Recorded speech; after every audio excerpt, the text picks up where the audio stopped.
রান্না করলাম নতুন একটা পদ্ধতিতে। তো এটা হচ্ছে কলার মানে কলা গাছের ভাড়ালি, যেটা কলা গাছের ভেতরে থাকে সেটা, কালো জিরার কাঁচা লঙ্কা দিয়ে চচ্চড়ি।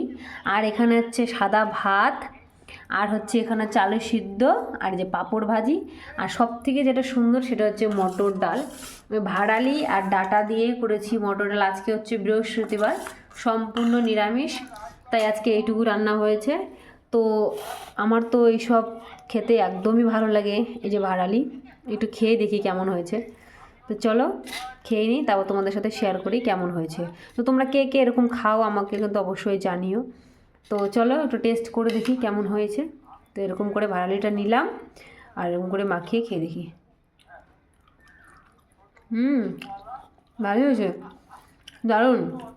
আর আজকে ফার্স্ট টাইম বৃষ্টি হলো আমাদের এখানে, পুরো মেঘলা মেঘলা, একদম সেই বৃষ্টি।